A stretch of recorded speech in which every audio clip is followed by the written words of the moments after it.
இளைஞர்களின் தமிழகம் 2026 என்னோட கோரிக்கை இளைஞர்களுக்காக சில கோரிக்கை வைக்கிறேன். 5 பாயிண்ட்டுங்க. இளைஞர்களோட கஷ்டம் தமிழ்நாட்டில். ஒன்று, வேலைவாய்ப்பு.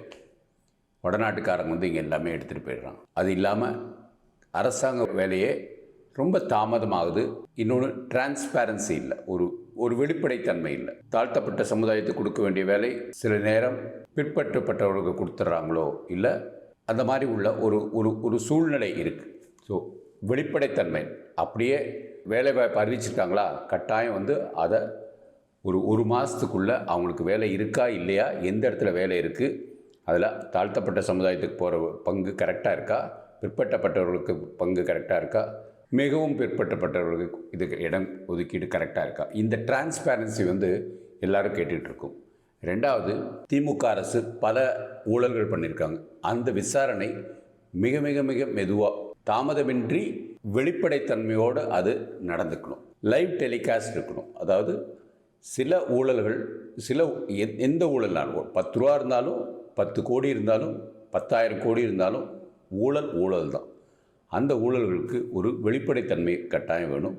அரசியலில் ஒரு ஈடுபாடு வரும். மூணாவது, ஒரு 18 வயசுலேருந்து 21 வயசு வரைக்குள்ள இளைஞர்கள் அடுத்த மாநிலம் பயணித்து அங்கே இருக்கிற சில நல்லதை அவங்க கற்றுக்கிட்டு வர்றதுக்குள்ள வாய்ப்புகளை உருவாக்கணும். கலெக்டர்கிட்ட ஒரு கையெழுத்து வாங்கிட்டு அதுக்கு ஒரு நிதி உதவி கொடுத்தா அவங்க தாராளம் எல்லா இடத்துக்கும் போயிட்டுருவாங்க.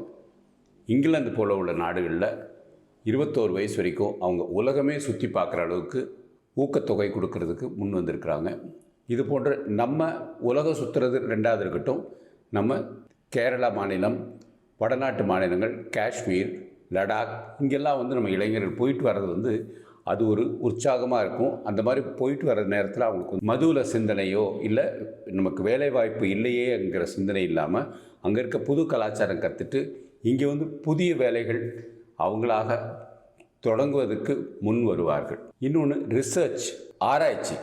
அந்த கல்லூரி முடிக்கிற காலகட்டத்தில் அவங்களுக்கு பல சிந்தனைகள் இருக்கும். விவசாய குடும்பத்தில் இருக்கவங்களுக்கு விவசாயத்தில் இருக்கிற ஒரு புதிய சிந்தனைகள் இருக்கும். இல்லை பொறியாளராக இருப்பாங்க, இன்ஜினியராக இருப்பாங்க.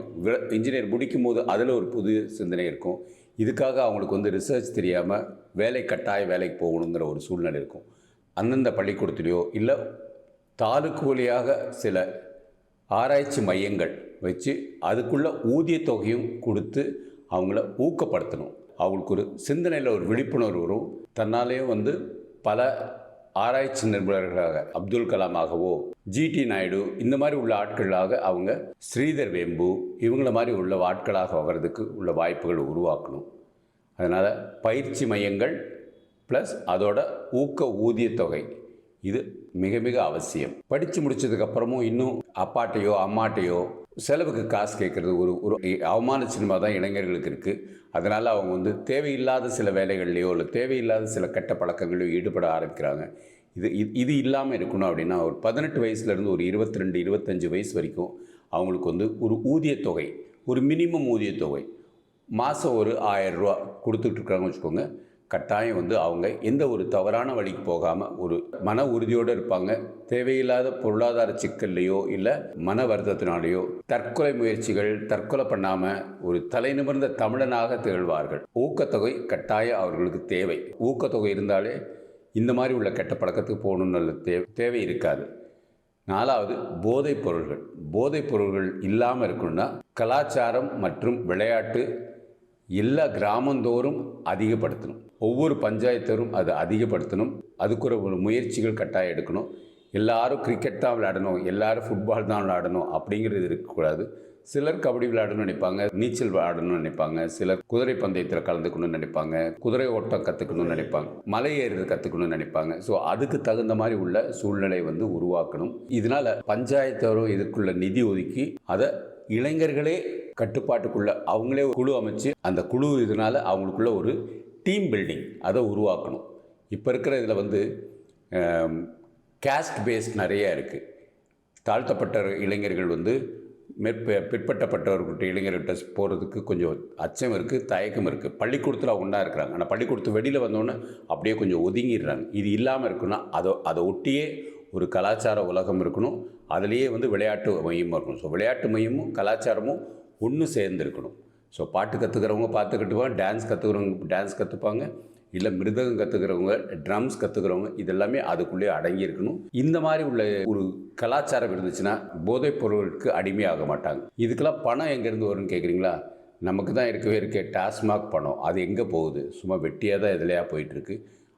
அதில் ஒரு 1% நம்ம வந்து இதுக்காக ஒதுக்குனாலே போதும். இளைஞர்களுக்கு எதிர்காலம் நல்லா இருக்கும். நீங்கள் 1% போன ஒரு வருஷத்தில் எவ்வளோன்னு கணக்கு பண்ணி பாருங்கள், அந்த தொகை உங்களுக்கு தெரியும். அதை தவிர பாக்கி இருக்கிறது அங்கங்கே இருக்க தொழிற்சாலைகள், கார்ப்பரேட் நிறுவனங்கள், அவங்க வந்து அது உதவி செய்கிறதுக்கு முன்னுக்கு வருவாங்க. இளைஞர்களுக்கு அரசியல் வந்து ஒரு புதிராக தான் இருந்துகிட்ருக்கு. ஆன்மீகம் கூட கற்றுக்க முடியுது போல் இருக்குது. அரசியல் கற்றுக்கிறது ரொம்ப கடினமாக இருக்குது. திராவிடம் சொல்லி மக்களை திசை திருப்பி அதுக்கு கீழே திராவிட சிந்தனை இல்லாமல் கீழே இருக்கிறது வெறும் ஊழலும் கமிஷனும் தான் ஓடிக்கிட்டு இருக்கு. இதை வந்து வெளிப்படையாக இளைஞர்கள் கற்றுக்கணுன்னா உண்மையாகவே அவங்க அரசியல் கற்றுக்கணும். ஒவ்வொரு அரசியல் கட்சிகள் எதனால் தொடங்கப்பட்டது, இப்போ அது என்ன நிலைமையில் இருக்குது, இப்போ மக்களோட சிந்தனை இருக்குது, ஒப்பிட்டு பார்க்க வேண்டியது இருக்கும். ஏன் திமுகவே வந்து இளைஞர்கள் திமுகன்னு ஒன்று புதுசாக உருவாக்கக்கூடாதா? இளைஞர்கள் திமுகங்கிறதாவது இந்த ஊழல் இல்லாத ஒரு இது இருக்கும்.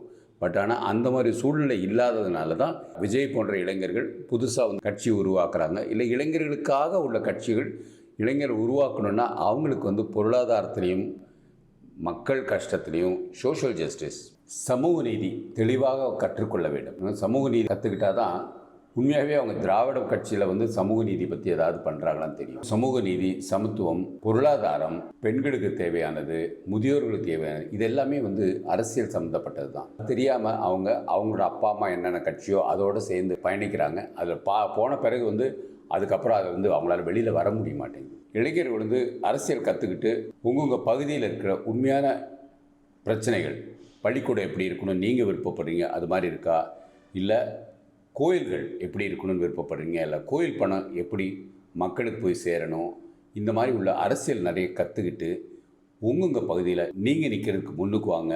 உங்களுக்கு கட்டாயம் சப்போர்ட் பண்ணுறதுக்கு நாங்கள் வரோம். அரசியல் கற்றுக்கணுமா இல்லை அரசியல் சிந்தனை இருக்குதா, உங்களோட தேவைகளை பூர்த்தி பண்ணுறதுக்காக இந்த சேனல் இருக்குது. எதுவானாலும் நீங்கள் தைரியமாக கேள்வி கேட்கலாம்.